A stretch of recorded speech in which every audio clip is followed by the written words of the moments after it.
escuchan bien, ¿no es cierto? Sí. ¿Sí? Ya, déjenme compartir acá. No sé, tuve que reiniciar nuevamente la computadora, no sé, pero tengo buena señal de internet, pero no sé qué está pasando. Imagino que el programa.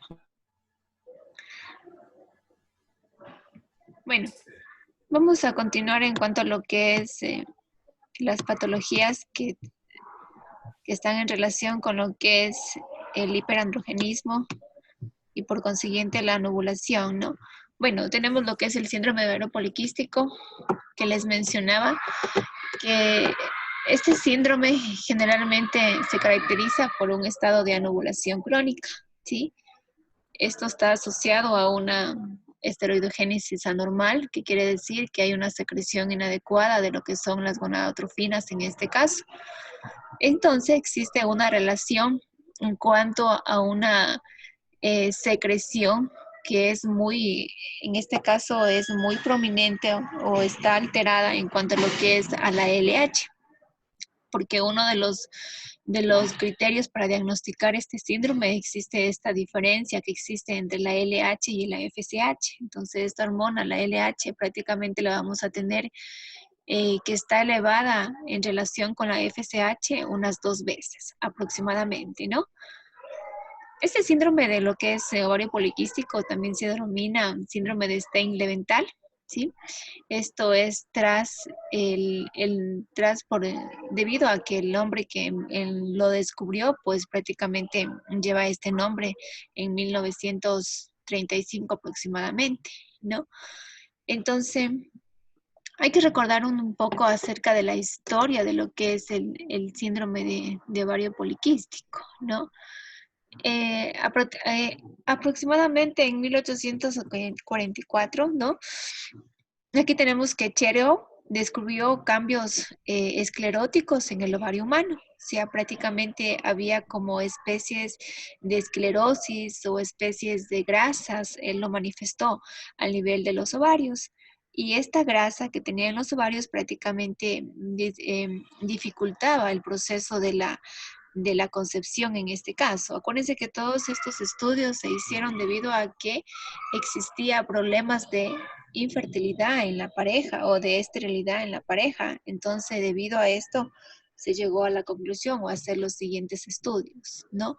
Bueno, en el año de 1976 ya se describió aquí una adecuada secreción en cuanto a lo que es las gonadotrofinas, y ya que comenzaban a relacionárselo con el síndrome de ovario poliquístico, porque generalmente en los estudios que habían hecho habían encontrado una LH que era demasiado prominente, o sea, demasiado elevada en relación con la fase folicular del ciclo, ¿no? Y en 1936, Stein y Leventhal, sí, prácticamente lo describieron en 1935, perdón, como un complejo sindrómico. ¿Por qué sindrómico? Porque generalmente va a englobar muchos signos y síntomas que son característicos o que se presentan con esta patología, como es la oligomenorrea, la obesidad, el hirsutismo, ¿no? Entonces, todos estos signos en sí que se presentaban los asociaron y llegaron al nombre de lo que es ovarios poliquísticos, más la presencia de los quistes a nivel de los ovarios, ¿no? Entonces, este es el criterio que prácticamente más eh, se podía acercar a lo que es toda esta sintomatología, pues que la mujer en este caso presentaba, ¿no? En 1980, aquí Burge, aquí comenzó a describir la presencia o el síndrome también que estaba aquí, como es la presencia de la resistencia a la insulina. Entonces, prácticamente comenzó a describir esta resistencia que existía, esta hiperinsulinemia que había aquí a nivel de lo que es este síndrome, ¿no? Y bueno, en 1985, pues también tenemos que, bueno, aquí el diagnóstico ecográfico del ovario poliquístico llegó a ser aceptado, prácticamente ya se estandarizó en cuanto a lo que es el criterio ecográfico, que estamos hablando más de 12 folículos. Estos folículos prácticamente tienen que tener entre 3 y 9 milímetros de diámetro y que el volumen del ovario sea mayor a 10 cc o 10 ml. Entonces, con estas características ecográficas se llegaba a la conclusión del ovario poliquístico, ¿no? En el 2003, bueno, Rotterdam dio nuevos criterios, ¿sí? Los que prácticamente están vigentes hasta ahora y que en base a eso diagnosticamos lo que es el ovario poliquístico. Entonces, estos criterios prácticamente se basan en la oligoanovulación, en los signos clínicos o bioquímicos del hiperandrogenismo y los ovarios de apariencia ecográfica que vamos a tener los quistes principalmente, ¿no? En 1990, que estaba antes, bueno, esta generalmente aquí, Bethesda estableció criterios también acerca de lo que es síndrome de ovario poliquístico en cuanto a la oligonovulación.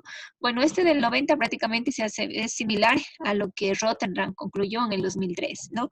Entonces, esos criterios de Rotterdam son los que actualmente los estamos utilizando, que son a partir del 2003. Entonces, prácticamente esta ha sido una evolución en cuanto a lo que es este síndrome que es de ovario poliquístico, que prácticamente es un síndrome que afecta prácticamente a un 15% aproximadamente de nuestras pacientes que acuden a la consulta. Em, Más es en las pacientes en edad reproductiva, ¿sí? Entonces, más es en las pacientes en edad reproductiva. En las mujeres premenopáusicas tenemos una incidencia muy baja, ¿sí? Estamos hablando cerca de un 4 a un 8%, es muy baja la incidencia. Como le dije, más la incidencia es en las mujeres que están en edad reproductiva, porque generalmente estas mujeres acuden al ginecólogo por la consulta, por los problemas de infertilidad que tienen y porque generalmente no pueden quedar embarazadas, ¿sí? Debido a este proceso de anovulación que ellas presentan como una de las principales causas dentro de este síndrome, ¿no? Entonces, si hablamos, bueno, entonces aquí nuevamente la estadística, que era lo que les iba a decir, 4% de las mujeres hasta el 10% en la población tienen el riesgo, ¿no? De todas ellas van a presentar infertilidad por la anovulación que presentan, ¿no? Bueno, la variabilidad en cuanto a la presentación clínica de lo que es este síndrome de ovario poliquístico depende, ¿no? Tenemos que podemos encontrar todos los signos de en cuanto a criterios mayores y menores de de esta patología, ¿sí? O a veces pueden ser tan leves, ¿sí? Que solo encontremos, que les digo, ciertos criterios menores, ¿sí? Y uno que otro criterio mayor, ¿sí? Depende de cómo se presente en sí la patología, ¿no? Y de acuerdo también es la complicación, ¿no? El incremento progresivo en su prevalencia en cuanto a lo que es el incremento de las complicaciones y condiciones, estas también están asociadas a la intensidad o puede ser a la severidad de este síndrome, ¿no? Pues si tengo pacientes con criterios menores, que son amenorrea, hirsutismo, la alopecia, el acné, y más de esto, los criterios mayores, como alteraciones cardiovasculares, ¿sí? Alteraciones a nivel de lo que es los lípidos. Entonces aquí como que el cuadro o el síndrome se vuelve un poco más complicado, ¿sí? Para poder tratar a la paciente y para que ésta en sí pueda tener lo que es llegar a lo que es la fecundidad, porque ese es el objetivo, ¿no? El objetivo de lo que es el tratamiento en sí del síndrome de ovario poliquístico, bueno, una es la regularidad en cuanto a lo que es los ciclos menstruales, porque generalmente eso de que no menstrua, las pacientes sí es una molestia que ellas acuden, ¿no? Si no menstruan 3 meses. Esas son típicas pacientes que no menstruan 6 meses, que no menstruan 8 meses. Entonces, esto sí les molesta, ¿no? Este es uno de los objetivos, ¿no? Lograr esta regularidad en el ciclo. Y lo otro es la fecundidad, ¿sí? Entonces, estos dos principales objetivos vamos a tener dentro de lo que es el tratamiento en sí del ovario poliquístico, ¿no? Bueno, en cuanto a la definición, aquí nuevamente les traigo Stein Leventhal, es el que prácticamente lo describió en el 1935 y lo caracterizó por un estadio de oligomenorrea. Sí, también tenemos obesidad en el caso de estos pacientes y lo que es el hirsutismo, que esto prácticamente está asociado a todo esto, es de naturaleza a nivel de la alteración de lo que es la secreción hipofisiaria a nivel de lo que es el hipotálamo, ¿no? Bueno, afectan las de fértil, como les dije, la mayor intensidad es en edad fértil, 4 a 12%, 25 al 35%, 25 a 35 años de edad específicamente, ¿sí? Vamos a tener que un 15 a un 20% de estas mujeres sanas tienen ovarios de apariencia quística. ¿Qué quiere decir? Que hay pacientes que son delgadas, no tienen vello, ¿sí?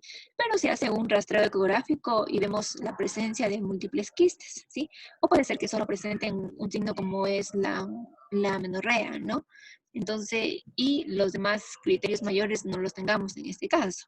Ojo, que estas pacientes no porque tienen los ovarios de apariencia quística, no les vamos a decir que 100% aquí va a haber esterilidad, en absoluto, ¿sí?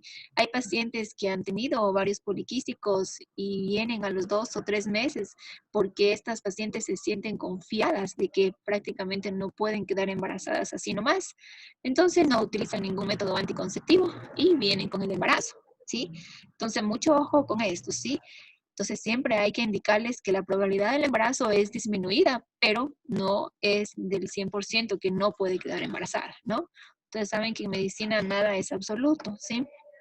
Todo es relativo, ¿no? En este caso, ¿no?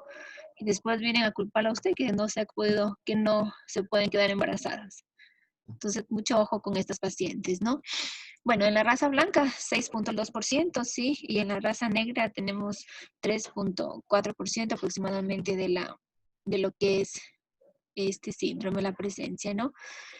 Entonces, en cuanto a lo que es la etiología, tenemos una base genética, ¿no? Son alteraciones genéticas, posiblemente que hay un gen que tiene relación con lo que es la presencia de ovario poliquístico en la madre, ¿sí? En la familia, ¿sí? En este caso, ¿no? En las hermanas. Entonces, esto también me ayuda mucho en la historia clínica para ver la herencia en este caso, ¿sí? De lo que es la familia. Y si tengo presencia de, acuérdense, de obesidad, de pacientes con diabetes, pacientes con alteraciones en lo que es dislipidemia, ¿sí? Probablemente también se relacione con un componente genético en nuestra paciente, ¿no? Bueno, hay causas también desconocidas, ¿sí? Se cree que las madres que tienen, bueno, las madres entre el 24 y el 52% que presenten este síndrome de ovario poliquístico, el- las hermanas de estas madres tienen aproximadamente en presentar 32 al 66%, ¿no?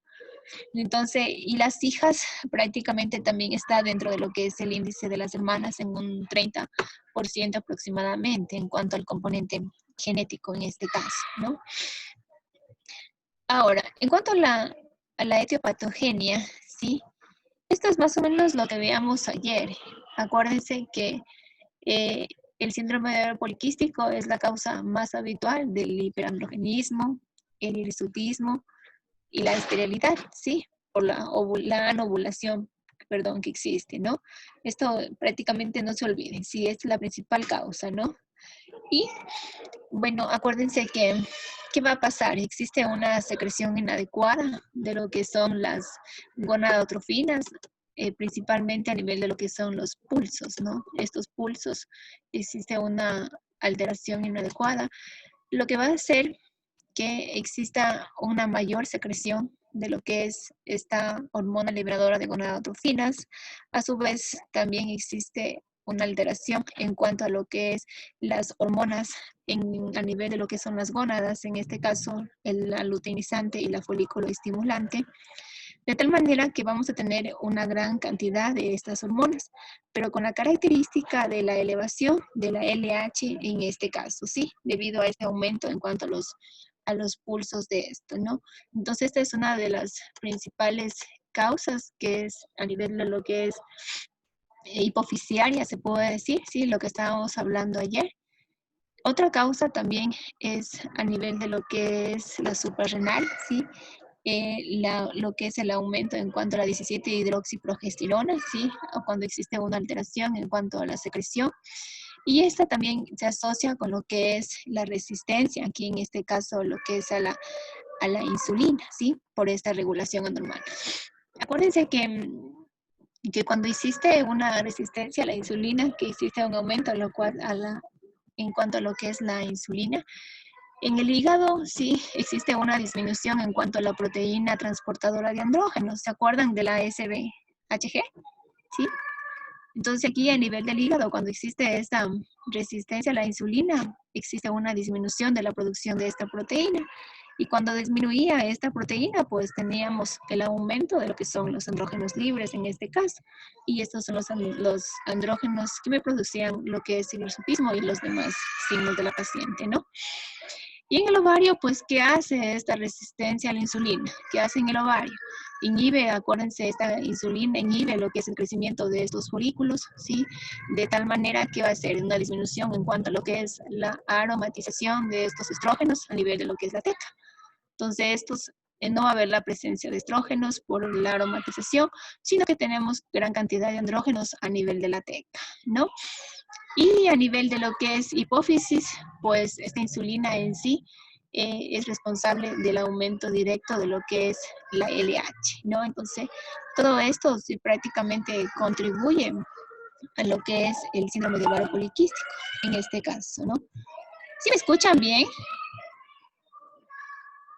Que afuera están que Sí, juegan doctor. unos niñitos, ya. Sí, doctora. Sí, creo que Ruido sí. de fondo feo. Pero a usted sí se lo escucha bien. Ya. Bueno, entonces miren, lo que estábamos hablando ayer nuevamente, sí, la formación de lo que es los andrógenos a partir de lo que es la pregnenolona, sí, en los que son las células tecales. Y todos estos andrógenos pues se forman en las células de la teca y estos necesitan ser transformados en estrona o estradiol en las células de la granulosa, pero para aquí nosotros tenemos, para que se transforme o para que se produzca eso, pues necesitamos estas enzimas que son las aromatizantes en este caso, ¿no? Entonces, si no existen o si no, por debido al hiperandrogenismo, debido a la resistencia a la insulina, que prácticamente la insulina hace que se disminuya esta aromatización de los estrógenos, ¿sí? De tal manera que solo tengo andrógenos a nivel de las células de la teta, ¿sí? Y esto es el principal inicio para la formación de lo que es este síndrome de ovario poliquístico, ¿no? Lo que estábamos hablando en antes, secreción hipotalámica hipoficiaria, una secreción inadecuada de las gonadotrofinas, elevación de LH. En ciertos pacientes la LH, la FSH puede ser normal, ¿sí? Pero esta LH existe, bueno, la relación puede ser 2:1 o 3:1, dependiendo de la bibliografía en este caso, ¿no? Pero siempre es en relación 2:1 en cuanto a la elevación, ¿no?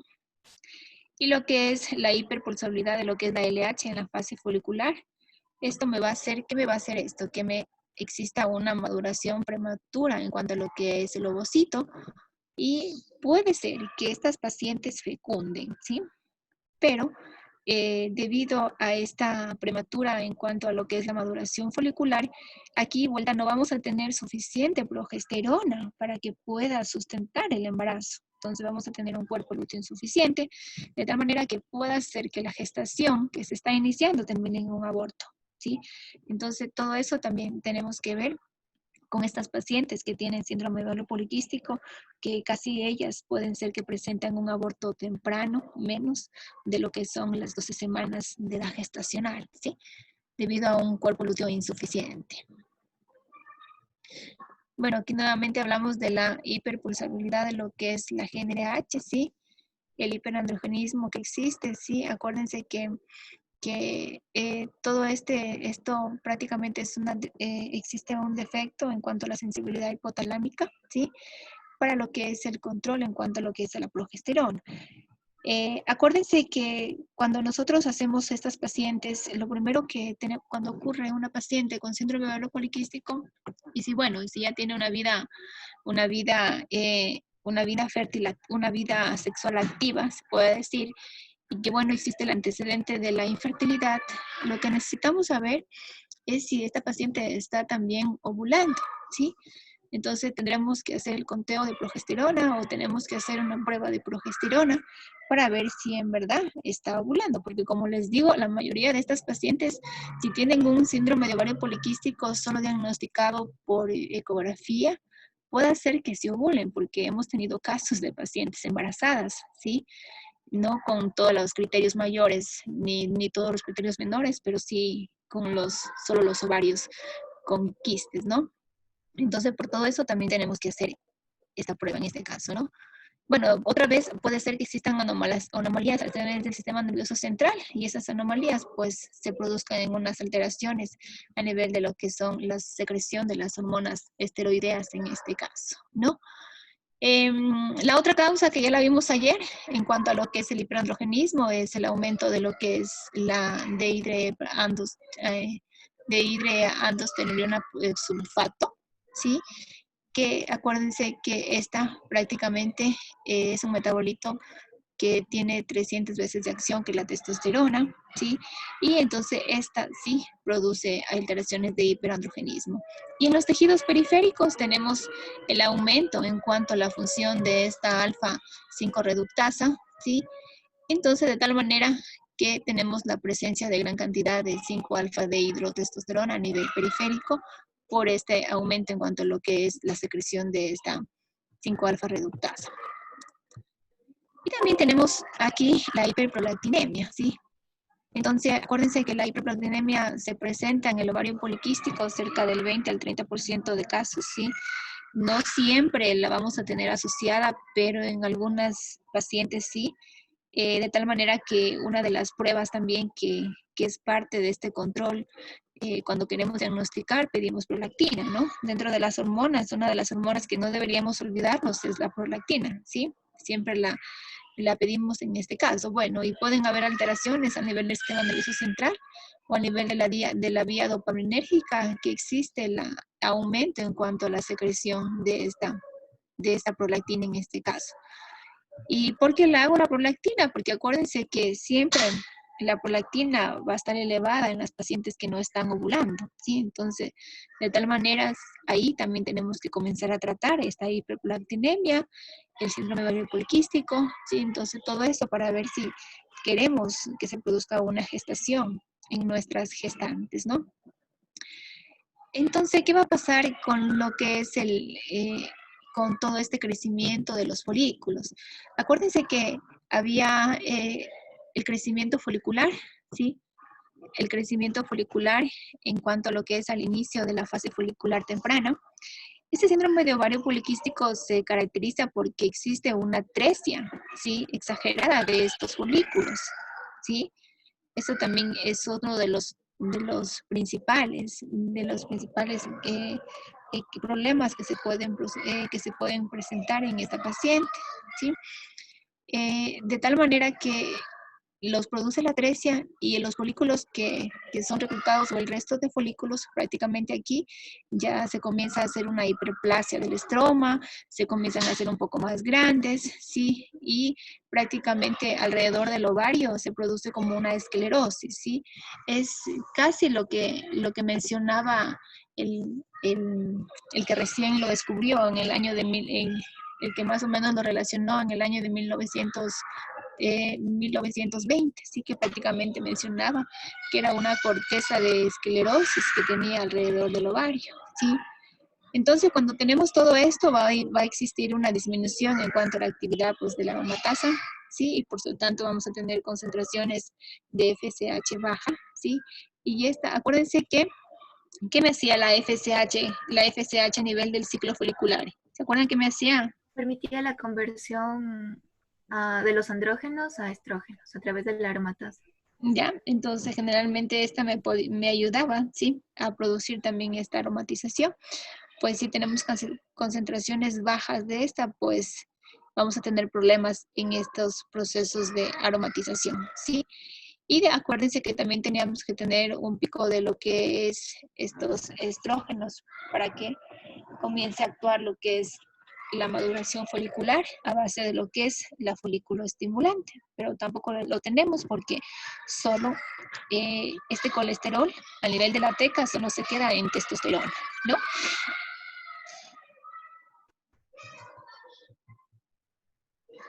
Bueno, aquí también nos hablaba de la resistencia, lo que es a la insulina, sí, la resistencia a la insulina periférica. Acuérdense que, como les decía anteriormente, esta insulina va a haber una disminución en cuanto a nivel del hígado, acuérdense. Esta insulina a nivel del hígado va a haber una disminución en cuanto a la producción de proteína transportadora de andrógenos, ¿sí?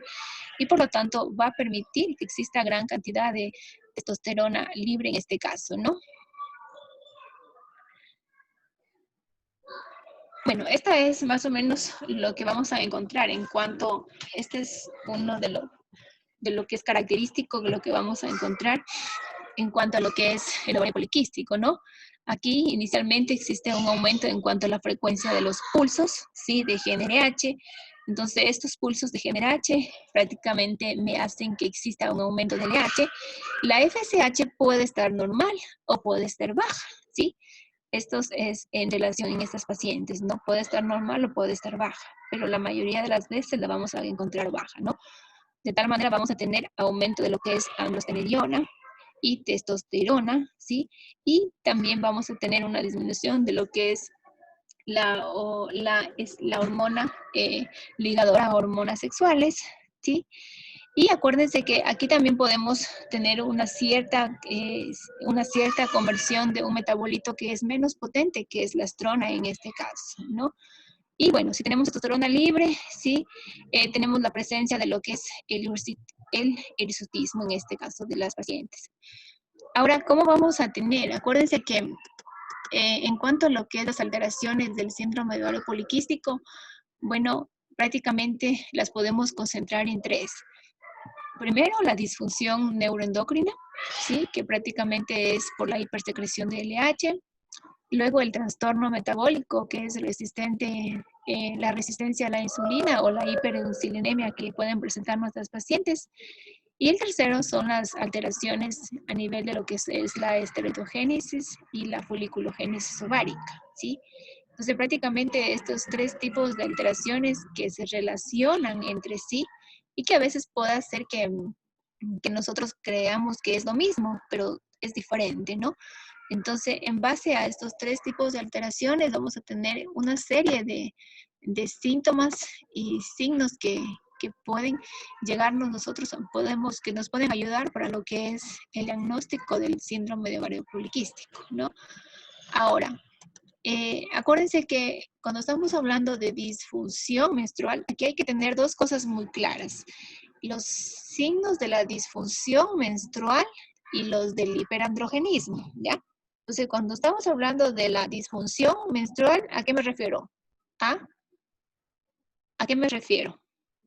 A menorrea, a oligomenorrea, a menometrorragias, ¿sí?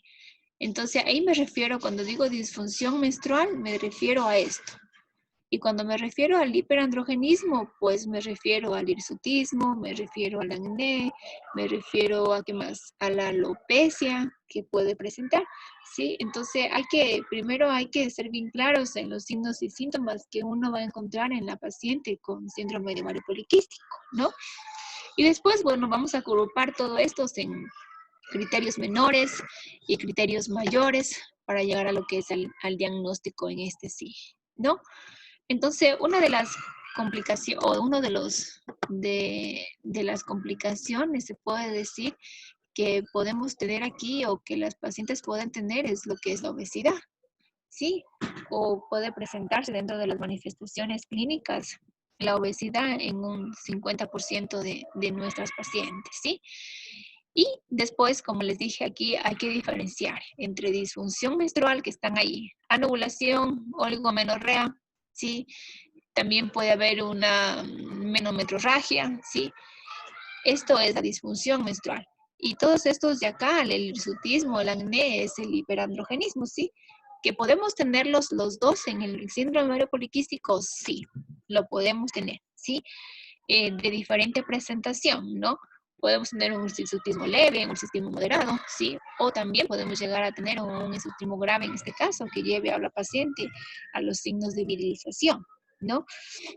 Entonces, en todo esto, sí, en todo esto yo tengo que determinar principalmente qué es lo que, en cuanto a lo que es anovulación, amenorrea, esta disfunción menstrual que tiene mi paciente, siempre tengo también que verificar otros signos, ¿no? como acantosis nígrica, la esterilidad en sí. Todas estas pacientes que tienen este proceso de anovulación, ¿sí? De anovulación, tienen, con el tiempo se relaciona con el problema de lo que es del cáncer de endometrio, ¿sí? Riesgos cardiovasculares, intolerancia a la glucosa, que puede haber en un 30-35%. Verán que no todas las pacientes que tienen síndrome de ovario poliquístico van a tener una hiperinsulinemia, ¿sí? Eso no, todas no van a tener, ¿no? Esto depende en sí también un poco de la obesidad o de la contextura en sí que nuestros pacientes tengan, ¿no? Y esto más o menos tengo que relacionar con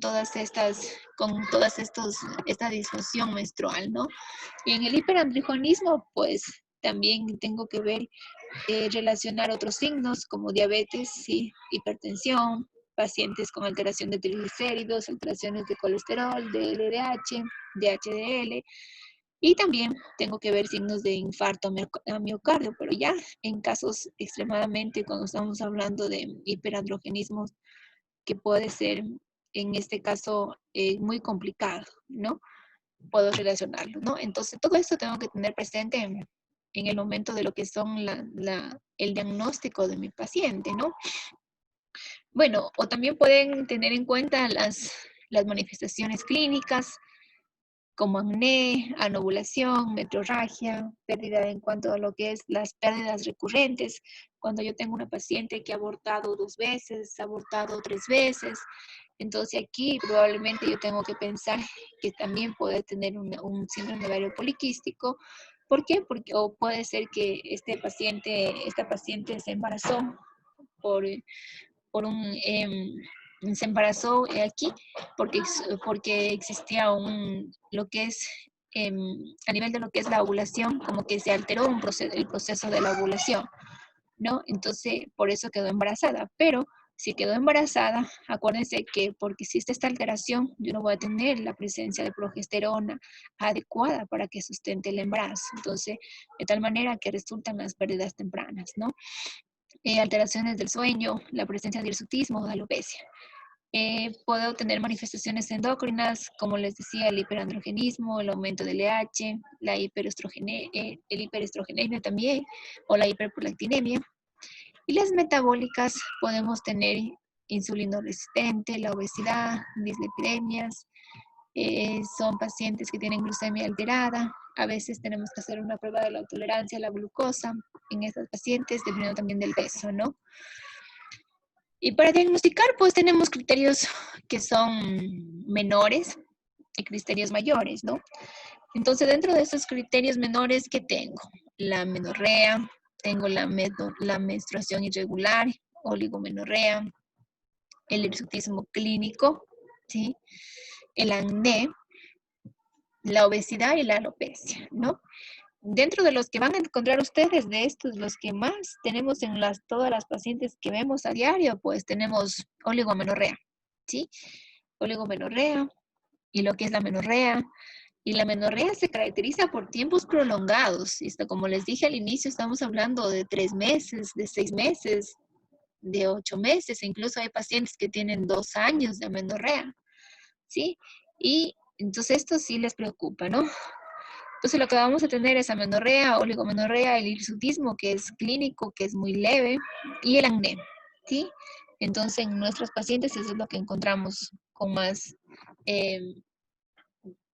prevalencia, se puede decir, ¿sí? La alopecia no encontramos mucho, bueno, y la obesidad también, que sí la encontramos. Y dentro de los criterios mayores, pues el que se lleva la batuta, ¿no? La esterilidad, en cuanto al 75%, porque es una de las causas por las que ellas consultan, ¿no? Porque no pueden quedar embarazadas, ¿sí? El aumento de lo que es aumento en cuanto a lo que es el cáncer de endometrio, ¿sí? Aquí, acuérdense que también tenemos una hiperestrogenia a base de lo que son los metabolitos débiles, como es la estrona, y esa estrona produce produce un aumento a nivel de lo que es el endometrio, ¿sí? Entonces existe una hiperplasia del endometrio. Entonces hace que se aumente todo lo que es el endometrio, pero como existe una alteración, ¿por qué? porque no tenemos suficiente progesterona, entonces no se va a producir esta descamación, ¿sí? Entonces, este aumento también se relaciona con un cáncer endometrial, ¿sí? También existen también ciertos en bibliografías, lo han relacionado con un aumento en cuanto al cáncer de mama, ¿sí? De origen genético, bueno, la enfermedad cardiovascular, alteraciones de las dislipidemias y lo que es la diabetes mellitus tipo 2. Es más, estas pacientes que tienen síndrome de ovario poliquístico y que son obesas, tienen un sobrepeso, estas prácticamente hay un estudio en que 5 o 10 años son las futuras pacientes que pueden tener diabetes mellitus tipo 2, ¿sí? Entonces, mucho ojo con estas pacientes que podemos tener. Ahora, bueno, es otras manifestaciones que son iguales, ¿sí? Que también nos sirve para hacer el diagnóstico. Bueno, aquí prácticamente son los mismos, en cuanto a lo que es, se parecen mucho a lo que son los criterios menores y mayores, ¿sí? Aquí también igual tenemos la presencia de oligomenorrea, el hirsutismo, ¿sí? El hiperandrogenismo. En cuanto aquí también acuérdense que puedo ver alteraciones a nivel también de lo que es las hormonas tiroides también. Y también acuérdense que el hiperandrogenismo, sí, puedo tener concentraciones elevadas de testosterona libre, pero aquí también acuérdense que tengo que hacer un recuento de TSH, sí, T3, T4 libre, para ver si no existe también la oligomenorrea, no viene de esta causa, ¿sí? Porque también podemos tener una oligomenorrea por una alteración tiroide en este caso, ¿no? Entonces, si yo tengo, esto es igual que los criterios menores, ¿no? Si yo tengo la presencia de 2 o más de estos signos, pues ya tengo el diagnóstico de la paciente, ¿sí? Y acuérdense que para yo poder diagnosticar, pues tengo que siempre descartar la hiperprolactinemia, tengo que descartar una hiperplasia suprarrenal, tengo que descartar un síndrome de Cushing, tengo que descartar los tumores de secretores de andrógenos, ¿sí? Y tengo que descartar lo que es la acromegalia, ¿sí? Lo que veíamos ayer, ¿sí? Pues si acuérdense que ayer hablábamos de lo que es la presencia, ¿qué pedíamos ayer? A ver, ¿se acuerdan lo que pedíamos ayer? A ver, Joseph. ¿Está Joseph o no? Sí, aquí. A ver, ¿te acuerdan lo que pedíamos ayer, Joseph? ¿Qué pedíamos ayer? Ayer, doctora, no estuve, pero ¿me podría repetir la pregunta? Pero entonces, ¿cómo vas a responder? A ver, Mayra. ¿Mayra? Sí, doctora. Para el hiperandrogenismo, Sí. decía que nos íbamos a basar en la historia clínica y también teníamos que pedir el sulfato de hidroepiandrosterona, la testosterona total, la 17-hidroxiprogesterona, para poder en base a ellos ver, de acuerdo a los cálculos, orientar el diagnóstico del hiperandrogenismo. Ya. ¿Se acuerdan si teníamos una testosterona total?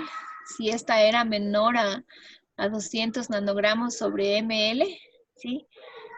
Prácticamente nosotros pensábamos que la causa es funcional o es especialmente a nivel del ovario. Entonces yo puedo pensar en un síndrome ovario poliquístico, puedo pensar en una hipertricosis, puedo pensar en un síndrome de Hayham, ¿sí? Entonces prácticamente yo pienso en esto. Pero si tengo una cantidad mayor de 200 nanogramos sobre ml de testosterona, pues tengo que pensar en un tumor secretor de andrógeno, ¿sí? O un tumor en el ovario, ¿no? La 17-hidroxiprogesterona, ¿sí? Acuérdense, si yo tengo una cantidad menor a 2 nanogramos sobre ml, entonces pienso en una disfunción ovárica, síndrome ovario poliquístico, hipertricosis, todo eso. Pero si está de 3 a 8 nanogramos, tengo que hacer la prueba de la ACTH, acuérdense. Si ese ACTH me sale menor a 1000, entonces prácticamente es una función, la causa es a nivel de la función del ovario, ¿no? Pero si es mayor de 1000, yo puedo pensar ya en una hiperplasia suprarrenal congénita, ¿sí? Y si es mayor a 8 nanogramos, esta 17-hidroxiprogesterona, pues ya pienso en una hiperplasia suprarrenal congénita, ¿sí? Entonces, miren, aquí yo ya estoy descartando lo que es estas alteraciones a nivel de tumores, ¿sí? Hiperplasia suprarrenal congénita, con solo la presencia, con solo pedir estas hormonas, ¿no? Y también teníamos la sulfato, ¿sí? Acuérdense lo que es la androstenediona sulfato. Si esta teníamos menor a 600 microgramos sobre decilitro, pues yo tengo que descartar aquí. Aquí descarto, ¿no? Esto no es de origen suprarrenal. Pero si esta es mayor de 600, aquí ya estoy pensando que el origen puede ser un tumor a nivel de lo que es la suprarrenal, ¿sí? Las diapositivas de estas de aquí yo les subí en el Drive para que ustedes puedan verlas, para que puedan estudiarlas, ¿ya? ¿Ya? Para que verán que de eso les voy a tomar la evaluación el viernes, ¿sí? Bueno, entonces ahí ya descartamos, ¿ya? Entonces ahí ya descartamos, ¿sí? Ya la presencia de tumores, todo eso, con el pedido de estos exámenes, ¿no? Entonces, miren, aquí hay que tener mucho cuidado con el diagnóstico que hacemos en las pacientes obesas y en las pacientes no obesas del síndrome de ovario poliquístico, ¿no? No van a ser los mismos signos y síntomas que yo puedo tener en estas pacientes, ¿sí? Por ejemplo, miren, la proteína ligadora de hormonas esteroideas, ¿sí?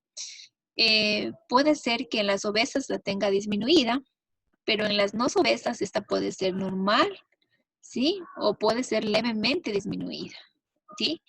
En cuanto a los andrógenos, estos pueden estar aumentados en las obesas, pero en las no obesas pueden estar igual levemente o pueden estar también aumentados. La acantosis nígrica puede estar presente en las obesas, pero en las delgadas puede estar ausente o a veces no lo podemos, no encontremos eso, ¿no? Los lípidos, existe una alteración en cuanto a lo que es la LDL, que va a estar aumentada, y la HDL disminuida. Acá los podemos encontrar normal. Es más, la mayor parte los encontramos normales en las delgadas, ¿sí? En la glucosa a veces, bueno, las encontramos normales, la insulina puede estar alta en las obesas, pero en las no obesas puede estar normal. Y la LH, sí, puede estar normal en las obesas o puede estar levemente aumentada o puede estar normal en las delgadas, ¿sí? Entonces, las características no es siempre igual en una paciente que tiene una contextura delgada y en otra paciente que tiene una contextura obesa en este caso. Acuérdense que también depende mucho de lo que es el índice de masa corporal y en cuanto nosotros la encasillemos, si es sobrepeso, si es obesidad 1, 2 o 3, ¿sí?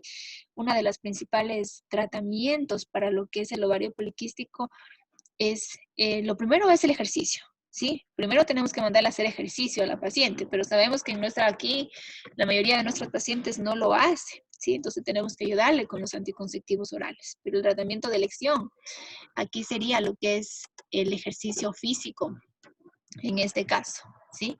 Porque con el ejercicio físico, con la disminución, tenemos la disminución de grasa, disminución de andrógenos y prácticamente ya se me resuelve el problema, ¿sí? Entonces, ¿qué es lo que yo tengo que hacer para lo que es el diagnóstico? Siempre la historia clínica. Ustedes saben que la historia clínica a ustedes les da más del 50% del diagnóstico si está bien hecha, ¿no? Principalmente en los antecedentes, sí, personales, patológicos, perdón, de la paciente. Y los antecedentes ginecostétricos, que es lo que ustedes tienen que poner mucho hincapié en esos antecedentes ginecostétricos de la paciente, porque aquí ustedes ya encuentran la mayoría de su diagnóstico, ¿sí? Pues sabemos que va a tener amenorrea, oligomenorrea, ¿sí? Menometrorragias, ¿sí? Entonces, con estos signos que les digan o síntomas, ya prácticamente ustedes tienen su diagnóstico, ¿sí? Entonces, además de eso, considerar el acné, la seborrea. Y en el examen físico, acuérdense de esas pacientes que tienen el cabello que dicen, ay doctora, yo me bañé hoy día, pero ya al otro día otra vez mi cabello está lleno de grasa, ¿sí? Entonces probablemente estas pacientes tengan esa alteración, ¿no? En cuanto al examen físico, siempre medir el índice de masa corporal, ¿sí? Siempre tienen que medir el índice de masa corporal, el perímetro abdominal, el perímetro de cadera. ¿Y qué más tienen que hacer aquí? ¿Qué más tiene que hacer Priscila en el examen físico si yo estoy pensando en un hiperandrogenismo también, en signos de hiperandrogenismo? ¿Qué más tengo que hacer aquí en el examen físico? ¿No está Priscila? ¿Se ha ido a comer? A ver, ¿quién está? Hirsutismo. La escala de... Hay que observar los signos de hiperandrogenismo, como sería el vello, en zonas en las que en la mujer normalmente no se encuentra, o signos de virilización también. Ya, entonces como parte del examen físico tengo que hacer la escala de puntuación de Ferrin-Halloween. Acuérdense, esa tengo que hacerla. Y tengo que valorar cada uno de estos puntos de lo que es de 1 a 4, ¿sí? De 1 a 4, ¿ya? Entonces, si ya he valorado todas estas áreas, ¿sí? Que son ¿dónde? A ver, son a nivel de ¿qué? De lo que es el labio superior, a nivel de la barbilla, a nivel del pecho, ¿qué más era? A ver, era a nivel de lo que es La parte interna del muslo. la parte interna, la línea media, la Espalda. parte Parte superior y genitales, inferior también de la la espalda. media. la parte posterior de la espalda, ¿sí? La parte de lo que es Por debajo de los pliegues mamarios. por debajo de los pliegues. Entonces, todas estas partes, cuando yo vea y sumo, bueno, ya sumo y veo si le doy 7 puntos, pues, o menor de esto, pues yo digo que no se considera, ¿no? De 8 a 12, acuérdense, un hirsutismo.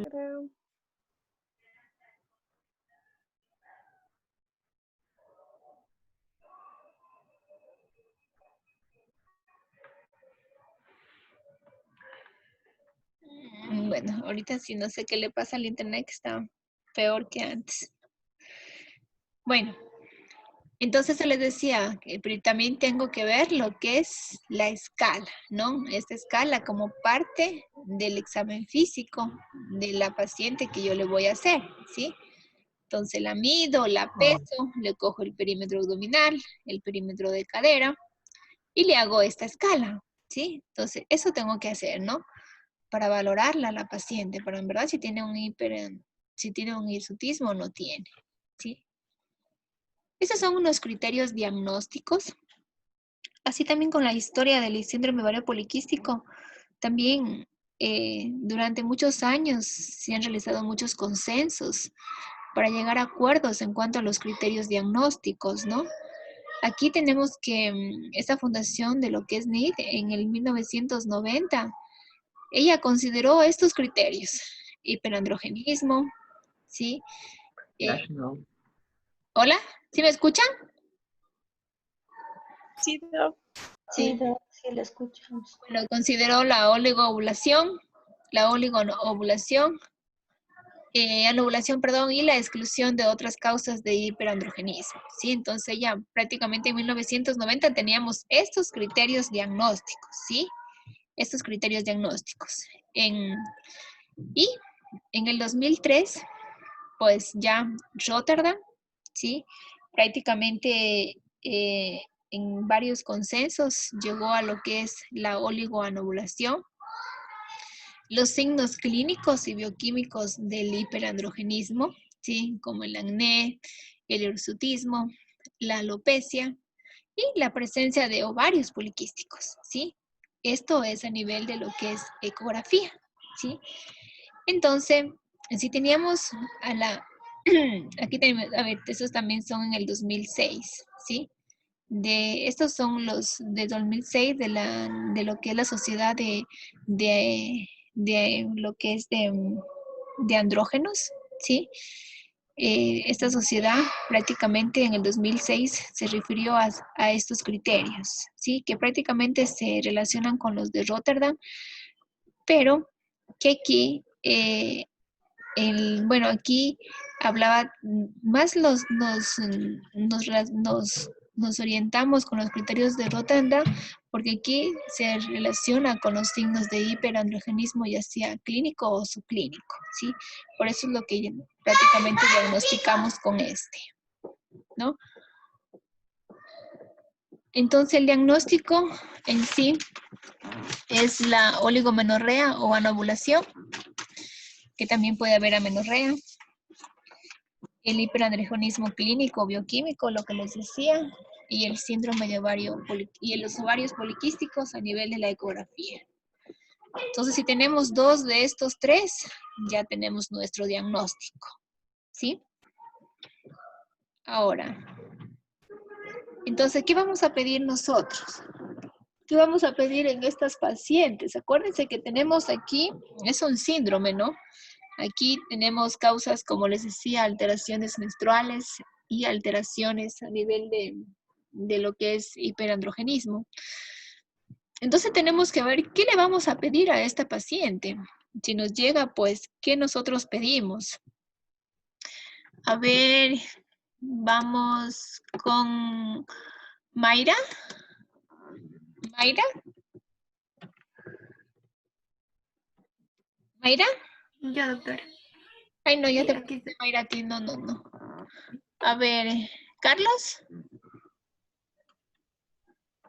¿Carlos? ¿Carlos no está? ¿No está Carlos? Que solo se quedan ahí, nomás dejan prendido el y se van, creo. Verá que no está Carlos. ¿Brenda? ¿Brenda? Sí, doctor. Yo creo que no está. Ah, ya. Sí, pues, ya, vamos a pedir en ellos lo que es la testosterona total, aunque nos decía también que podíamos pedirla libre, pero estas eran en laboratorios más precisos. Vamos a pedir también lo que es la 17 alfa hidroxiprogesterona y la epiandrosterona. Ya. Sulfato. Entonces, verán, ¿ya? Ya, Brenda, a ver. Entonces, ¿qué vamos a pedir? ¿Sí? Como les decía, acuérdense que siempre tengo que pedir prolactina, ¿no? Entonces, en estas, ¿qué hago? Pido prolactina, puedo pedir testosterona total, ¿sí? Acuérdense que aquí también puedo pedir lo que es la dehidroeaprogesterona o la sulfato de hidroeaprogesterona, ¿sí? Lo que estábamos hablando anteriormente que les decía para hacer el diagnóstico, ¿sí? Para ver si yo pienso que puede ser un tumor de ovario o una hiperplasia suprarrenal congénita, ¿sí? Lo mismo que pedíamos para lo que es el hiperandrogenismo, ¿sí? Entonces, esto vamos a pedir igual, ¿no? Testosterona, lo que es la 17 hidroxi y lo que es la sulfato de hidroeaprogesterona, ¿no? ¿Qué vamos también a pedir? Vamos a pedir LH, FSH, ¿sí? Porque acuérdense que tenemos que ver que esta relación que puede decir que no está acorde, ¿no?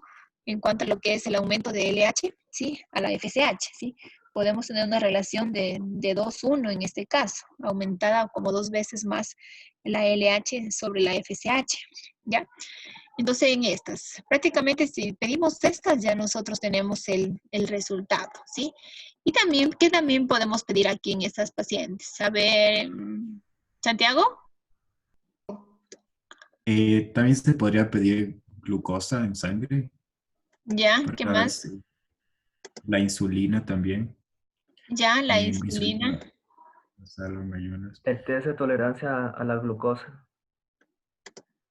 Ya, ¿qué más? ¿El TSH también podría ser, doctora?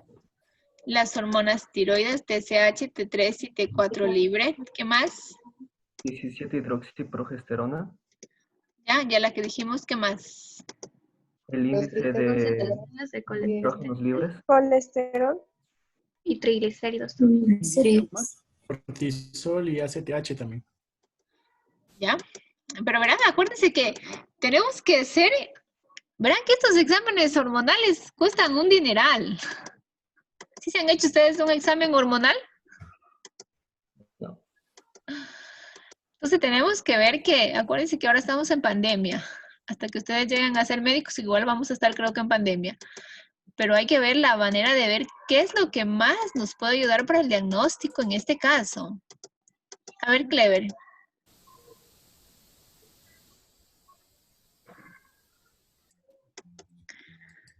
¿Clever ya se fue? Sí. No, aquí estoy activando la cámara. A ver, Clever, dime. ¿Qué es lo que pediríamos en estas pacientes cuando estamos pensando en este ovario poliquístico? Lo que más necesitamos. Acuérdense que hay un sinnúmero de pruebas que yo le puedo pedir, pero ¿qué es lo que más necesitamos para nosotros ver si no se trata de ciertas alteraciones en este caso? Respecto a los exámenes bioquímicos, pues, iniciamos con una biometría hemática. En la química sanguínea, pues la glucosa y hormonales. Aquí ya incluye la insulina para sacar el índice, para calcular el índice OMA, y todas las hormonas que ya se han pedido, lo que nombraron aquí los compañeros. La testosterona total, en el caso de que haya posibilidad, la libre también. Doctora, en nuestro medio sí tenemos la capacidad de mandar testosterona libre.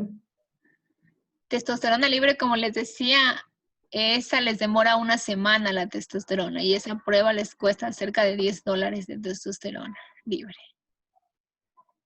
Y una prueba de imagen, doctor, para ver la presencia de los quistes. ¿Ya?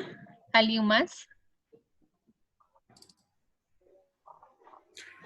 Y para ver las pruebas de FSH y LH para sacar la relación, porque sería uno de los parámetros importantes también.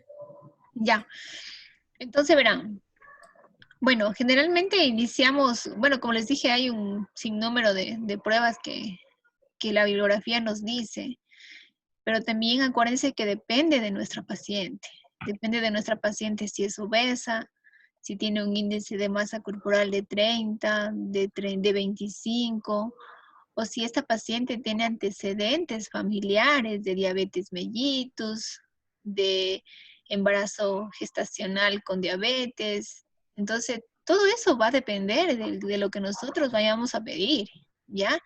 Entonces, siempre tenemos que considerar la historia clínica que hemos hecho, ¿sí? Para poder pedir, ¿no? Lo que nos va, los pruebas que vamos a medir, que vamos a tener en cuenta, ¿no? Entonces, siempre pedimos lo que les decía, además estas pruebas son caras, las hormonales, ¿no? Son muy caras y bueno, tenemos que decirle que si se puede hacer en 2 tiempos o dividirla en ¿qué les digo? En estos 15 días los unos, en otros 15 días los otros, ¿sí? Para llegar a lo que es el diagnóstico. Entonces, ¿qué vamos a pedir? Siempre pedimos prolactina, pedimos FSH, pedimos LH, la testosterona total, ¿sí? Acuérdense que podemos sacar la testosterona total, ¿sí? ¿Se acuerdan que la fórmula para sacar la testosterona total con la proteína ligadora a hormonas esteroideas? También la podemos pedir a esa, si es que en verdad necesitamos descartar un tumor ovárico, ¿sí? Acuérdense también esto. Podemos pedir también el índice de OMA, ¿sí? Que me da lo que es la resistencia a la insulina, ¿no? En estas pacientes. Ya, acuérdense que, bueno, para sacar el índice de OMA, pues también lo sacamos por glucosa basal por insulina. Pero ya viene el pedido así de índice de OMA, ¿sí? Índice de OMA. ¿Qué más? Glucosa en ayunas, ¿sí? Eso no les vaya a faltar, la glucosa en ayunas. ¿Qué más? Lo que más queremos descartar. Si queremos descartar una insuficiencia, una suprarrenal, ¿qué vamos a hacer? ¿Pedimos cuál? CTH, cortisol. La sulfato de la hidroxiprogesterona y la sulfato de hidroprogesterona. Esas dos, ¿ya? Entonces, con eso ya prácticamente nosotros tenemos lo que vamos a llegar al diagnóstico en este caso, ¿sí? Y la presencia de ovarios poliquísticos a nivel de lo que es la ecografía. O a veces, con la ecografía que tenemos y solo pedimos LH y FSH y prácticamente la monitorizamos a la paciente por 3 a 6 meses y vemos cómo está. Si ya con los anticonceptivos ha funcionado nuestro tratamiento, pues entonces solo la vamos a seguir en cuanto al tratamiento. Pero si vemos que no tenemos mejoría, que ha aumentado de peso la paciente, que sigue con los ovarios así, con quistes, entonces ahí ya tenemos que ir pensando en que se puede tratar acerca de de una hiperplasia suprarrenal, de un tumores a nivel de lo que es el ovario secretor de andrógenos. Entonces todo eso también tenemos que ver de acuerdo a la paciente, ¿no? Cómo va evolucionando en este caso, ¿sí?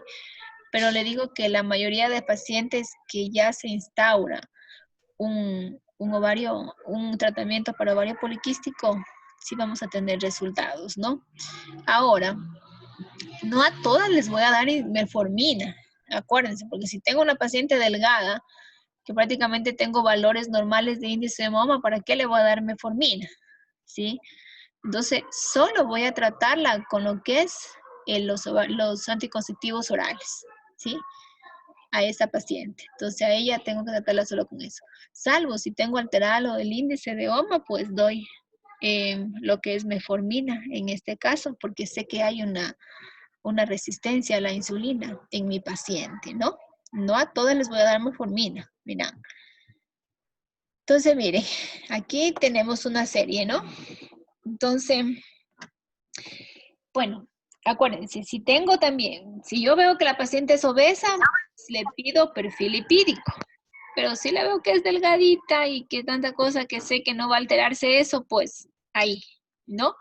Solo las pruebas que en verdad, la TSH va de cajón, sea flaca o delgada. Sea flaquita o gordita, ¿sí? La TSH, ¿sí? La TSH, T3, T4 libre, esa va de cajón a todas las pacientes, ¿sí? El perfil lipídico, esa la podemos pensar, ¿no? Si es delgada, pues no mucho, ¿no? Glucosa, en todas las pacientes pedimos glucosa basal, el cociente LH-FSH en todas, ¿sí? Y esta de la etrieprandrosterona o la androstenediona, dependiendo del nivel, del hiperandrogenismo que tengamos, dependiendo del nivel del acné, dependiendo de la alopecia, dependiendo del hirsutismo que nosotros tengamos en el examen físico, ¿no? Porque como le digo, todo eso sí es un costo bastante significativo en las pacientes, ¿no?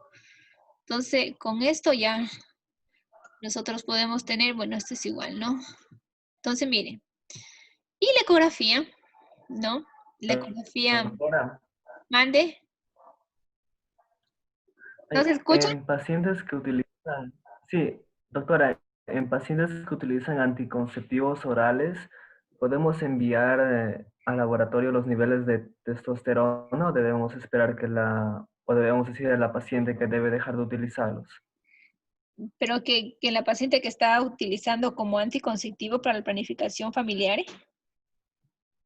Sí, porque estaba leyendo que se van a encontrar disminuidos los niveles de testosterona con el uso de los anticonceptivos orales. Entonces, quería saber si es que se debe decir a la paciente que debe dejar de tomarlos por un tiempo para poder medir los niveles de testosterona o se los puede tomar normalmente a cualquier momento. verá, bueno, generalmente estos anticonceptivos van a producir una disminución de todas estas hormonas, ¿sí? Porque ese es el objetivo, ¿no?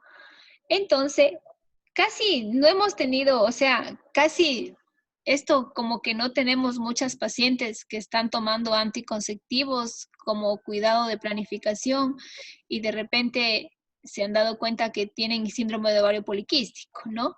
Entonces, no existe casi una relación directa ahí, porque la mayoría de pacientes, acuérdense que acuden porque generalmente existe esta alteración en la menstruación o por la infertilidad. Pero claro, si están ya tomando anticonceptivos, vamos a tener alteraciones no solo de la testosterona, ¿sí? Sino también de la FSH y de la LH, ¿sí? Porque acuérdense que esto prácticamente existe una disminución. ¿Qué va a pasar? Que no tengamos suficiente LH para que se produzca lo que es la ruptura del folículo. Eso es lo que hacen los anticonceptivos orales. Entonces vamos a tener una alteración no solo de la testosterona. Entonces, pues, si tenemos estas pacientes, pues tenemos que esperar un tiempo prudencial para poder realizar este examen, ¿sí? Pero como le digo, casi así no nos vienen las pacientes. Las pacientes vienen porque no han estado tomando pues anticonceptivos, ¿sí? Y esa es la preocupación de ellas, que no han podido fecundar, y también porque prácticamente no menstruan 6 meses o 6 meses. Pero si la tuviéramos, pues tenemos que esperar, ¿sí? Para poder realizar estas hormonas. Ahora, ecográficamente, verán, ahora en día hay que tener mucho cuidado con esto de lo que es la ecografía, porque la mayoría de ecografistas le dicen síndrome de ovario poliquístico. Encuentran un quiste, 2 quistes y les dicen síndrome de ovario poliquístico, le dicen. Entonces, aquí nos vamos a ayudar mucho del volumen, ¿sí? Acuérdense que el volumen ovárico normal es menor de 10, ¿sí? Pero si este volumen del ovario ya está, ¿qué les digo? En 11, en 15. Y si aquí ya dentro de esto encontramos este práctico collar que, así como este rosario, miren, este rosario con la presencia de estos folículos, deben haber 12 folículos, o puede haber más, ¿sí? 12 folículos, y prácticamente estos folículos deben de medir de 2 a 9 milímetros diámetro, ¿sí? De diámetro, ¿sí? Y pues por lo tanto debe haber aumentado el volumen. Entonces con estas características, si vemos un síndrome de ovario poliquístico, si vemos ovarios poliquísticos. Hay unos ecografistas que tienen dos quistes, por ejemplo, pueden tener aquí y acá, y le dicen, ¿sabe qué? Tiene un síndrome de ovario poliquístico, y me mandan la ecografía con un volumen de 8, con un volumen de 7, pues no, pues ahí no podemos pensar en un ovario poliquístico, ¿no? Entonces, mucho ojo cuando vamos a leer los reportes de las ecografías. Siempre tenemos que ver la imagen. Yo les digo que tengo que ver la imagen y que me midan cada uno de estos folículos para ver si en verdad, ¿no? Y el volumen, ¿no? Entonces, acuérdense que el volumen del ovario yo lo saco con las medidas anteroposterior, longitudinal y transversal. Con estas 3 medidas saco el volumen de lo que es el ovario, ¿no? ¿Alguien me quería decir algo? Sí, una pregunta. Entonces, ¿deben coexistir los dos criterios al mismo tiempo? ¿El número de folículos y el volumen del ovario? Debe de haber el número de folículos, porque si usted tiene 12 folículos o si tiene más, pues prácticamente a la masa ovárica la va a hacer más grande, ¿sí? Se va a aumentar, ¿sí? Y por lo tanto va a aumentar lo que es el volumen ovárico, ¿sí? Entonces vamos a tener a veces 11, a veces 10 o a veces 12 en cuanto a la relación del volumen del ovario en este caso. Ahora, si yo tengo un volumen de ovario de unos 10 o de unos 30, pero puede hacer que solo tenga un quiste, ¿sí? Solo puede hacer que tenga un quiste grande aquí, un quiste grande, y esto me aumente lo que es la masa del ovario y por lo tanto me da un volumen mayor. Acuérdense que el volumen es de acuerdo a las medidas del ovario. Entonces, si yo lo mido aquí, lo mido longitudinal, de aquí a acá, lo mido de aquí a acá, anteroposterior, y transversal de aquí a acá. Entonces, con todas estas medidas me sale el volumen. Entonces, el volumen me va a salir porque tengo gran masa, ¿no? ¿Sí? Entonces, eso es muy diferente. Si me dan un volumen de unos 20, de unos 30, pero si veo yo la ecografía y veo un simple quiste de ovario, que puede estar aquí un quiste grande, o pueden haber 2 quistes, ¿sí? Entonces, esos quistes son a veces foliculares, o si ya están de 3 a 4 centímetros, pueden ser a veces teratomas, ¿sí? Entonces, pueden ser disgerminomas. Entonces, bueno, esto ya depende de cómo se lo vea ecográficamente, ¿no? Para tener el diagnóstico de los ovarios poliquísticos, ¿no? Y como le digo, a veces llegan 2 folículos, 3 folículos, y ya le dicen que es ovario poliquístico, ¿no? Entonces, siempre hay que correlacionar esto de aquí con lo que ustedes tengan en en la clínica de la paciente, ¿sí? Entonces, acuérdense que...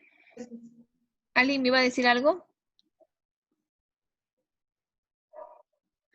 Entonces, ¿cuándo yo tengo que hacer esta ecografía? ¿Sí? Entonces, miren, siempre para pedirles la ecografía, si tengo pacientes que menstruan normal o regular, ¿sí? Tengo que pedirles esta ecografía entre el 2 al 5.º día del ciclo, ¿ya? Pues si tengo oligoamenorreicas, que prácticamente no tengo idea cuándo van a menstruar, pues tengo que pedirle en cualquier día, ¿no? En cualquier día, ¿no? O entre los 2 a 5 días después de un sangrado inducido con la prueba de progesterona, ¿sí? Que siempre le hacemos prueba de progesterona para ver si en verdad están ovulando esas pacientes, si ovulan o no ovulan, ¿no? Y el número de folículos debe ser estimado a lo que es la corte longitudinal y el antro posterior de los ovarios. ¿Qué quiere decir eso? Acuérdense que al inicio de lo que es la fase folicular existe una reserva folicular, ¿sí? Existe una reserva folicular que aquí podemos encontrar unos folículos, pero prácticamente estamos hablando de 5, de 4, de 7, ¿sí? No más, ¿ya? Pero para los ovarios poliquísticos sí debemos tener más de 12 folículos, ¿no? Y siempre tenemos que medir de 2 a 9, ¿no? Milímetros en este. Entonces, ¿qué hacemos en el tratamiento? Miren, aquí la primera línea les puse aquí, pérdida de peso, dieta y ejercicio. Y es verdad, ¿sí? La primera línea del control para el ovario poliquístico es la pérdida del peso, ¿sí? Luego el control de los signos bioquímicos y clínicos del hiperandrogenismo, de los del hiperinsulinemia. Depende si la paciente quiere inducir la ovulación o si no quiere inducir la ovulación, no lo hacemos, ¿sí? Y siempre tenemos que, tratando todo esto, tenemos que reducir estos riesgos de diabetes, de cáncer endometrial en estas pacientes y los riesgos vasculares. Ahora, bueno, en la pérdida del ejercicio, acuérdense, por eso ustedes tienen que sacar el índice de masa corporal. En cada consulta, ¿qué tengo que hacerle? Tomarle el peso, perímetro, ¿qué más les dije? Perímetro de cadera, perímetro abdominal, ¿sí? Entonces, con eso ustedes van a tener en cuenta si en verdad la paciente está haciendo una dieta y si está bajando de ejercicio, si está bajando de lo que es de peso, ¿sí? Porque muchas de nuestras pacientes que acuden a la consulta, solo con bajar, ¿qué les digo? Un 20% aproximadamente, ya comienzan a ovular normalmente, ¿sí? Solo con la pérdida del peso ya comienzan a ovular, ¿ya? Y se pueden quedar embarazadas, ¿no? Entonces, solo con la pérdida, pero a veces no lo logran, ¿no? Con el ejercicio.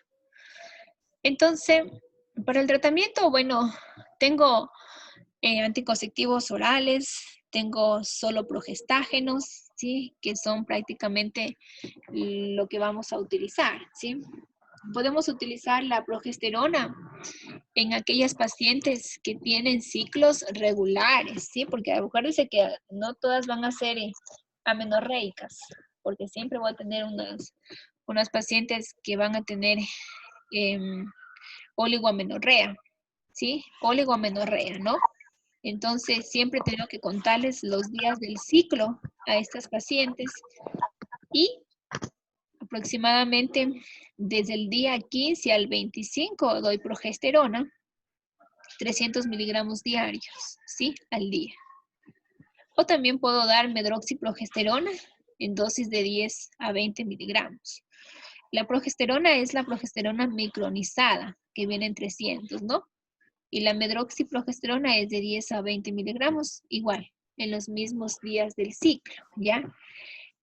¿A quiénes yo doy a quién doy estas pacientes con progesterona?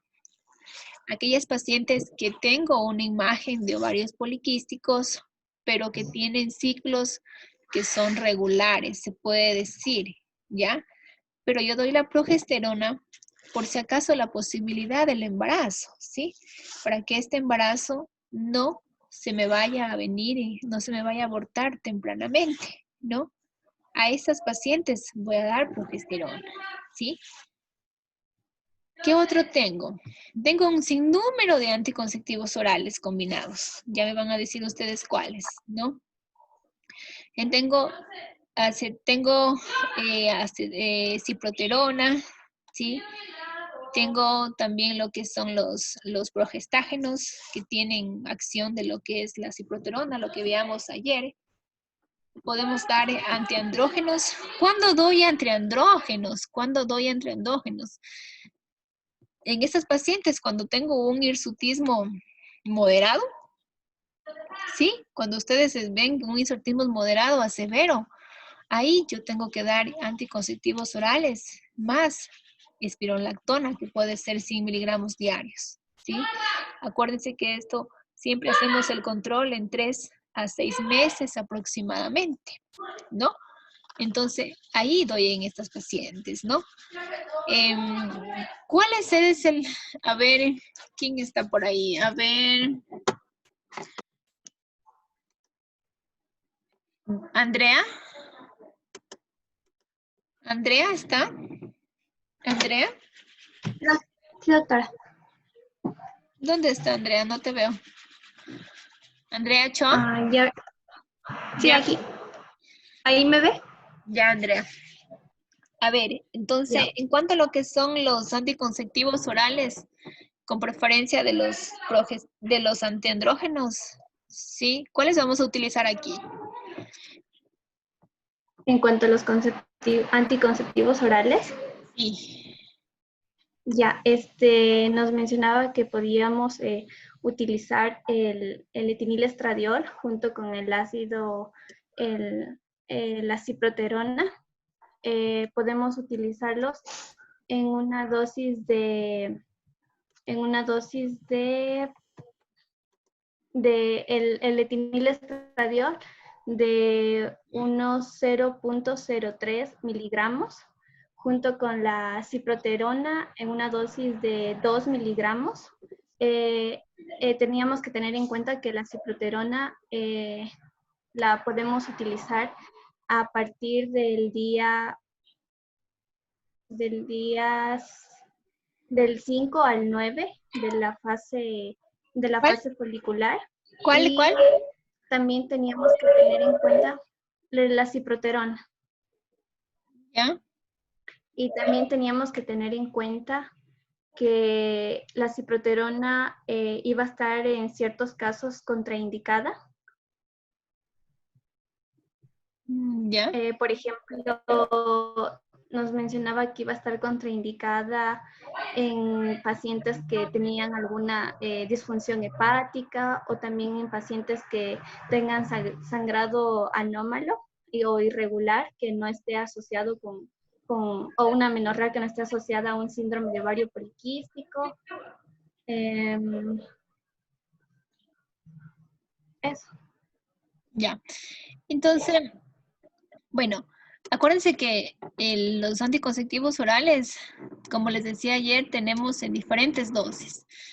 Dosis altas, 50 microgramos, dosis baja, 35, puede ser 30, puede ser 20 o puede ser 15, que es bien baja la dosis. Ahora, esto también para dar el anticonceptivo también tengo que ver el índice de masa corporal, ¿sí? Acuérdense, si es una paciente que es bien gordita, pues tengo que optar por darle dosis bajas de etinilestradiol, ¿no? Que puede ser en 20 microgramos de etinilestradiol, más el progestágeno que elijamos en este caso.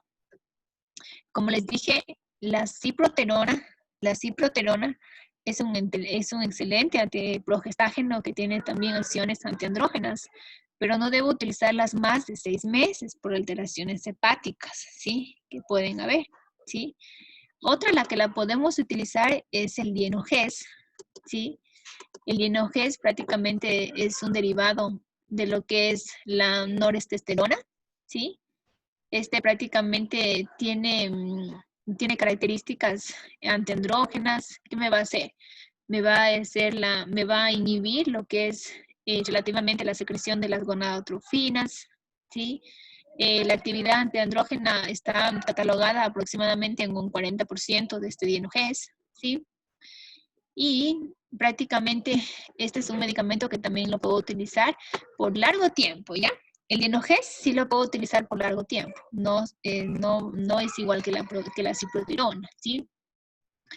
¿Qué me va a hacer? Este también tiene bastante, es altamente receptivo en cuanto a lo que es al receptor de la progesterona, ¿sí? Va a tener efectos a nivel positivo sobre la piel, verán, sobre la cara, prácticamente les limpia la cara, sobre el cabello, disminuye también un poco lo que es la grasa a nivel del cabello, ¿sí? Este es un medicamento que la mayoría lo metabolizan o lo sintetizan adecuadamente las pacientes, ¿no? También menciona que puede tener un efecto, pero es muy significativo a nivel de los lípidos en estas pacientes, ¿sí?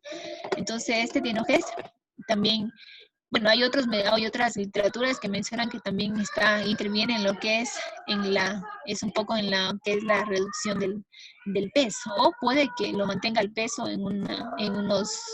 lo puede mantener estable en cuanto a lo que es el peso, ¿no? ¿Qué más tenemos? Entonces, la asociación que podemos dar es 30 microgramos de etinilestradiol más 2 miligramos de Dienogés, ¿sí? Entonces, aquí vamos a tener un buen control en cuanto al ciclo, también vamos a reducir la incidencia del manchado intermenstrual en estas pacientes, ¿no? Y vamos a tener una regularidad en cuanto a lo que es el ciclo, ¿ya? Ahora, si tenemos pacientes que tienen resistencia a la insulina, pues tenemos que cuando tenemos un índice de OMA mayor de 2.5, pues tenemos que dar metformina.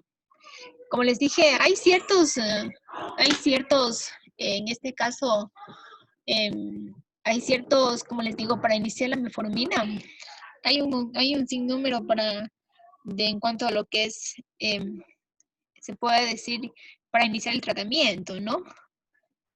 Bueno, siempre podemos dar dosis altas, como les dije. Al inicio, bueno, me ha dado muy buenos resultados comenzar con 500 diarios cada semana. Son diferentes esquemas, ¿no? Al 500 miligramos toda la semana, en la mañana.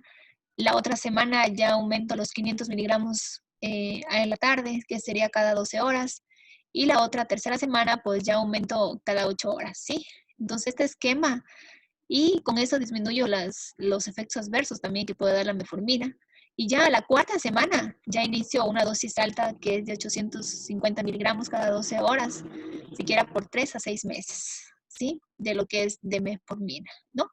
Acompañado de los anticonceptivos orales, en este caso, ¿no? Ahora, bueno, espironolactona también lo puedo dar en estas pacientes. Como les dije, tengo gran cantidad de lo que es hirsutismo, ¿sí? Lo podemos dar. Responde bien al tratamiento de las pacientes, ¿sí? Prácticamente al mes que ustedes la vean, ya la ven sin vello, verán. Es magnífica esta espironolactona, ¿no? Pero este es otro tipo, ¿no? La espironolactona, esto es igual, ¿no? Antiandrógenos puros que podemos hacer la flutamida, pero generalmente el mejor resultados es la espironolactona. Aquí tenemos, entre los anticonceptivos orales, bueno, esta es una combinación, ¿no? Son los nombres comerciales que ustedes ya muy pronto se van a hacer, ya van a tener un poco más se puede decir que ustedes ya los pueden conocer, ¿no? Cuando tenemos un etinilestradiol más una ceproterona, generalmente se denomina Diane 35, el nombre comercial. Cuando viene el anticonceptivo con la clormalidona, que también tiene una potencia tendrógena, es el más conocido como la Velara. Y la drosperinona es el Jasmine o el Jazz, ¿sí?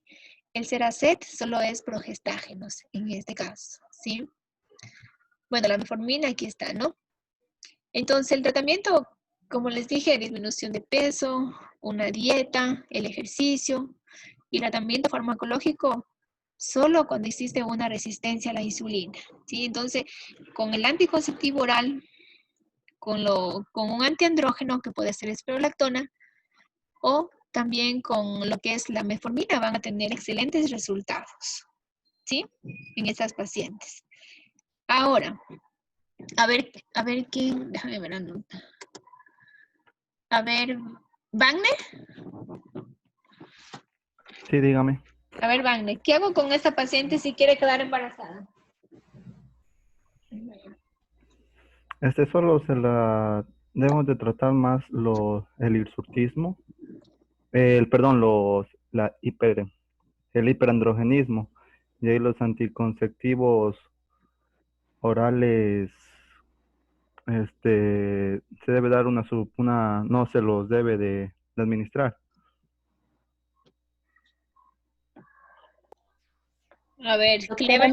doctora, ¿no se daba ahí el, A ver. Ya, doctor. el citrato de clomifeno para conseguir la ovulación? Ya. A ver, ¿qué más, Claudia? Que, a ver, en primer lugar, iniciar con el tratamiento de metformina, pero como como no da efecto, usando por 6 meses a 1 año, entonces se puede usar el citrato de clomifeno para inducir a la ovulación. ¿Ya? ¿Alguien más?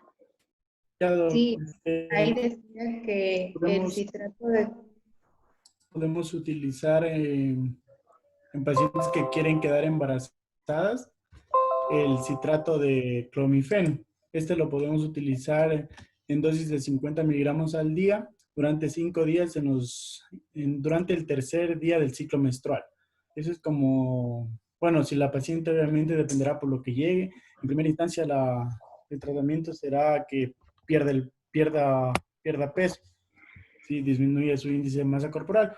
Pero el tratamiento de primera línea que nos mencionaba el libro era el citrato de clomifeno en esa dosis, y si en este caso fallase como tratamiento de infertilidad, pasamos a un inhibidor de la 5-alfa reductasa, que en este caso es el letrozol, en dosis de 2.5 miligramos, 2.5 miligramos, sí, a 7 miligramos durante 15 días. Ese constituiría ya como un tratamiento de segunda línea cuando falla el citrato de clomifeno.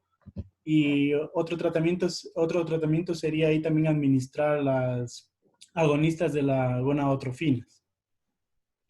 ¿Ya? Entonces, verán, cuando tengo una paciente que acude, ¿sí? Saben que la mayoría utilizando también,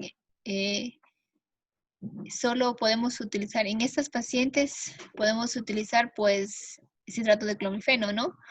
Generalmente lo damos desde el día 3 del ciclo, solo es por 5 días, ¿no? Unos lo comienzan el 2, otros lo comienzan el 3. Generalmente lo comenzamos, bueno, yo lo comienzo desde el 3. Desde el 3, 4, 5, 6, 7. Solo son 5 días, ¿sí? Entonces, siempre se inicia con una dosis de 50 miligramos diarios. Si no tengo resultados, el otro mes la elevo a 100. Si no tengo resultados, pues el otro mes la elevo a 150. Puedo llegar máximo hasta 200, ¿sí? Y si ya no tengo resultados, pues tengo que utilizar un inhibidor de lo que es la alfa-5 reductasa, ¿sí? Que en este caso también podemos utilizar lo que dijo Clever, la finasterida, en dosis de 5 miligramos. Ahora, también podemos utilizar, estas pacientes con síndrome ovario poliquístico y que ya tenemos comprobado una resistencia a la insulina, solo podemos manejarla primero con el peso, y podemos ayudar con metformina, dosis altas, de 850 cada 12. Si estas las podemos dar por 6 meses. También hemos tenido tasas de ovulación y de embarazos también, solo utilizando, ¿no? Entonces, todo esto depende de cómo esté nuestra paciente, en este caso, ¿no? ¿Cómo la encontremos? Bueno, y aquí está también lo que les decía, una infinidad de lo que son los estrógenos, con la combinación y los estrógenos y los andrógenos, perdón, los progestágenos en este caso. Sí, entonces tenemos lo que más utilizamos es ciploterona y el dienogés, ¿sí? Entonces, esas dos lo podemos utilizar cualquiera, ¿no? Entonces, eso chicos, ¿sí? Mañana vemos hiperprolactemia, que es bien poquito. ¿Y qué más tenemos? No me acuerdo qué más había en el sílabo. Ah, ya. ¿Cómo está? ¿Está Santiago? Santiago, ¿tienes Sí, unos casos? sí, conseguí 5 casos. A ver, ponlos para ver. A ver, chicos. Ya. ¿Dejo de compartir? Sí, Doc, por favor.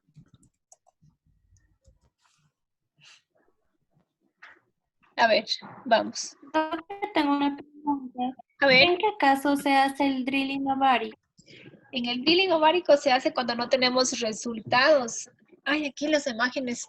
Ay, espérenme para ver. Aquí tenía unas imágenes del drilling ovárico.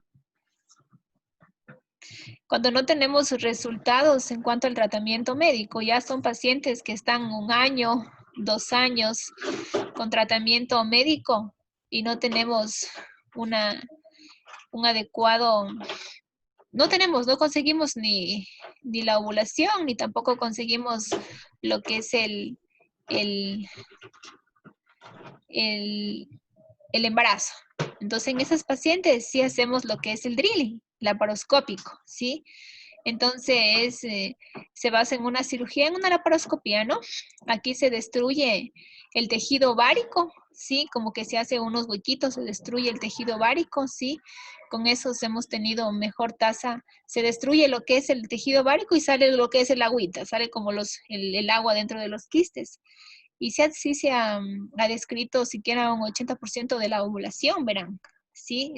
Tiene buenos resultados, ¿sí? Y sí ha existido la presencia de... Entonces, miren aquí. A ver. Ya, aquí está. Entonces, si tengo pacientes que... Ya, aquí está. Entonces, miren. Entonces hago con el electrocauterio, ¿sí? Destruyo lo que es, no mucho tampoco, ¿sí? Porque a veces también se produce iatrogenias porque se pasa todo lo que es hasta la médula, ¿no? Entonces se destruye un poquito de lo que es la cápsula y ya se libera lo que es ese líquido. Y como que lo que hace es lo va a descomprimir al ovario, ¿sí?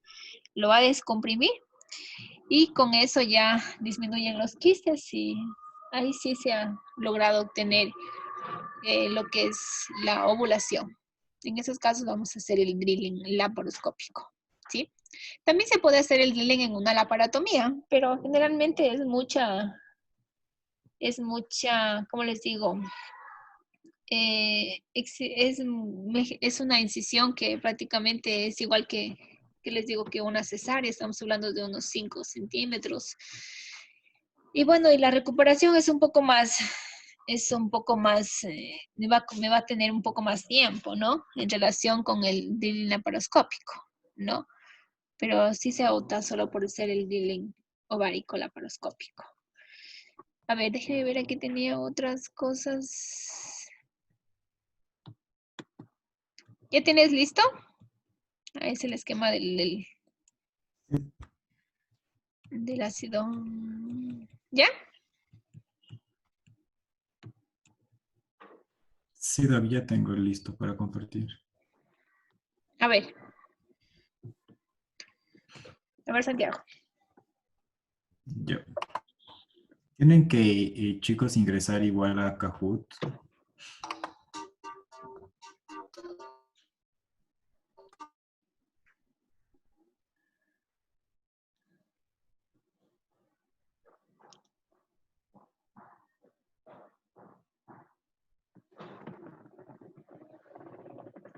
¿Cuál es el código, Santi?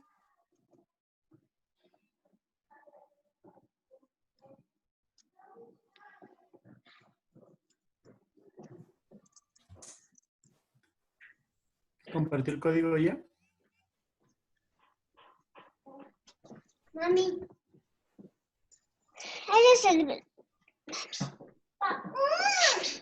ese celular blanco es... ¿Se compró a la Paula ese celular blanco? Sí. Es el que tenía, ¿no?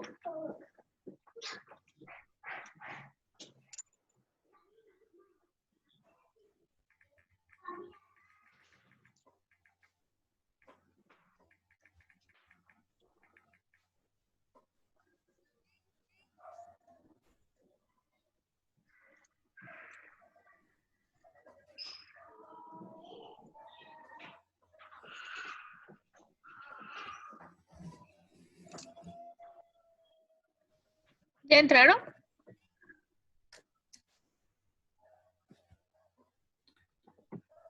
Tiene que mandarnos un código.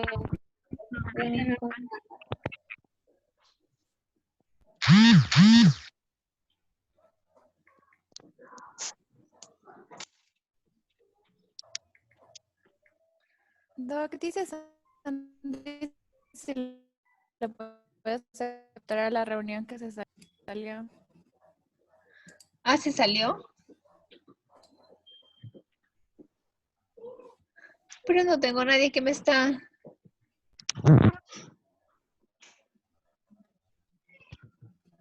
Pero que entre para aceptarlo, porque no tengo.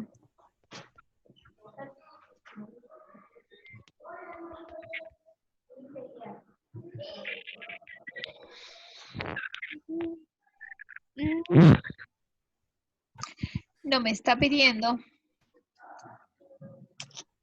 ¿Y ahora?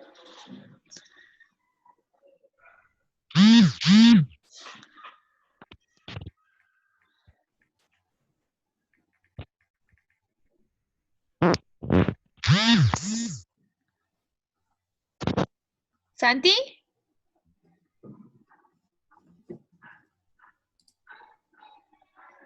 Santi.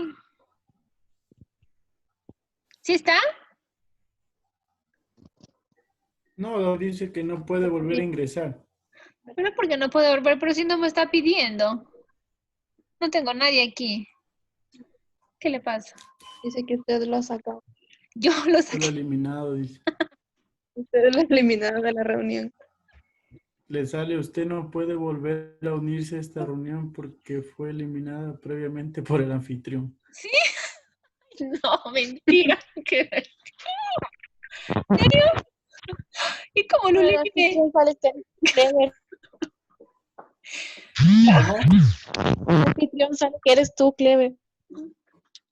No está la doc. Yo ya le devolví a ella hace rato. Esta sales como anfitrión y la doc como coanfitrión. Ya ves, vos nos has eliminado, Clever. Ay. No, si yo hace rato ya le di a usted el... Yo no sé por qué me sale como anfitrión a mí. A ver, ahorita me estás dando a mí. No, hace rato le di para eso, para que pueda compartir pantalla. Pero igual aquí dice usted es el hospedador ahora, pero tampoco no tengo ninguna, Será por lo que es. no tengo ninguna solicitud. ¿Qué pasaría? Pobre Santiago. Vos lo has eliminado. No fui. Quería jugar, ya tengo el Kahoot aquí listo. Bueno, eso dejamos entonces para la otra clase. Ya van a ser las 7. Tengo que ir a hacer unas preguntas para ese complexivo. A ver, entonces los vemos mañana. Mañana. El jueves con Hyperion. Prolactineme y hacemos los casos, ¿ya? Ya, chicos, nos vemos, ¿ya? Ay, disculparán la de Santiago que yo no lo saqué, que lo sacó Clever. Mentira. Ya, chao, chao, Mentira, chicos. yo no sé. Jueves. Ya, chao.